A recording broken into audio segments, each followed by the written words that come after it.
At just 24 years old, Harper Lane was at the top of her game.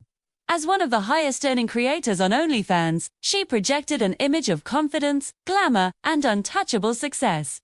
To her millions of fans, she had everything. But behind the screen, slink, Harper was a different person, entirely a quiet girl trying to outrun her past, living in a modest apartment in Silvermont City, far from the dazzling world she pretended to inhabit. Her closest confidant was her neighbor, Kira Hayes, a shy, soft-spoken woman who worked at a local bookstore. They were polar opposites, yet they shared a bond as close as sisters. At least, that's what Harper believed. One warm Saturday evening, everything shattered. Harper posted what would be her final video. The comment section exploded with praise. She looked stunning, serene, almost too serene. But as the hours ticked by, a chilling silence fell.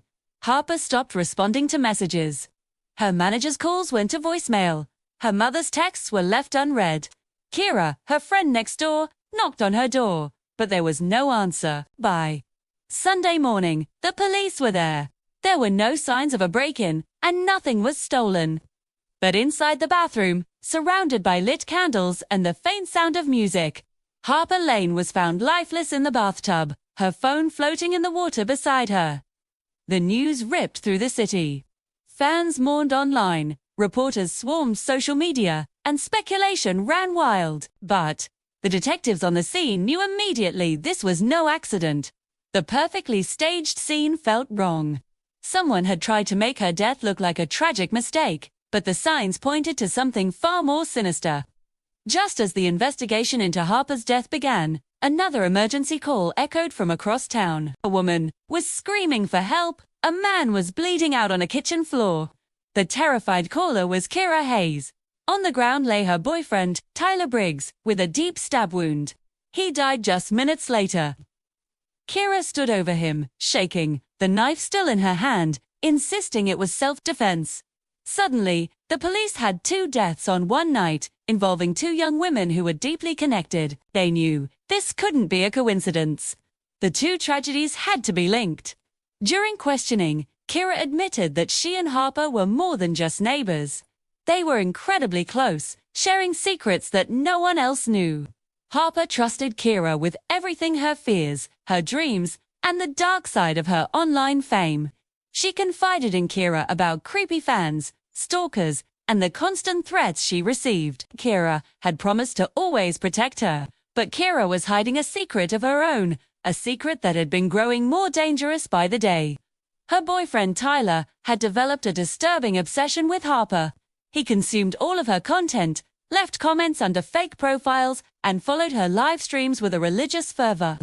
Harper, the object of his fixation, had no idea that this threat was living right next door. Detectives began meticulously piecing together the timeline of that fateful night. At 10:13 p.m., Harper posted her last video. At 10:40 p.m., her phone pinged at the entrance of her apartment building, indicating she had just arrived home. Then, at 11:02 p.m., security footage caught a figure matching Tyler's description, entering the complex through a back stairwell, avoiding the main entrance. Just 12 minutes later, at 11:14 p.m., the security cameras on Harper's floor mysteriously went offline. The timeline went dark for nearly an hour. At 12:07 a.m., Tyler was seen on camera returning to his own apartment. 10 minutes after that, neighbors reported hearing loud shouting coming from Kira and Tyler's unit. And at 12:21 a.m., Kira made the frantic emergency call. The pieces were falling into place, and the picture they painted was horrifying. It didn't take the investigators long to connect the dots. When the detectives questioned Kira again, armed with this new evidence, her calm composure finally cracked. She admitted that Tyler had gone to confront Harper that night.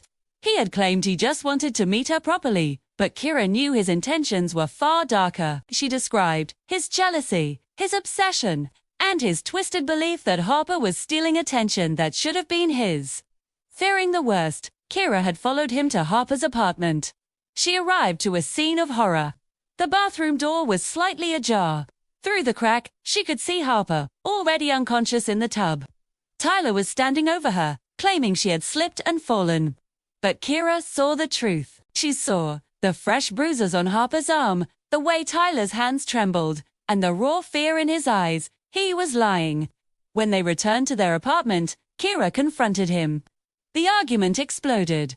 Tyler, enraged at being challenged, threw a glass at her. In a moment of pure panic and terror, Kira grabbed a kitchen knife to defend herself. The detectives now had a clearer picture. While they could undefinitively prove if Tyler had intentionally drowned Harper or if her death was an accident during a violent struggle, they knew one thing for certain: Kira hadn't killed her best friend, but she had killed the man responsible for her death. The case sent shockwaves through Silvermont City and beyond. Harper's fans organized candlelight vigils, mourning the star they thought they knew. Kira became a polarizing figure, a suspect in one death and a tragic victim in another. Ultimately, the authorities ruled Harper's death as suspicious with evidence of foul play, with Tyler as the primary person of interest. His own death was officially concluded to be a justifiable act of self-defense on Kira's part. Unable to live with the ghosts and memories that haunted the apartment building, Kira moved away a few months later, disappearing from public view. Harper Lane's name became a tragic symbol, not of internet fame and fortune, but of its hidden dangers, the toxic obsessions it can fuel, and the silent suffering of those who live behind the screen. In the end, 2 young lives were tragically cut short. One was lost to a dark, all-consuming obsession, and the other was lost to the fear and violence that followed. Only Kira was left with the devastating knowledge of how fragile love, fame, and trust truly are, especially when the entire world is watching your every move. Thank you for watching. If you found this story compelling, please consider subscribing for more.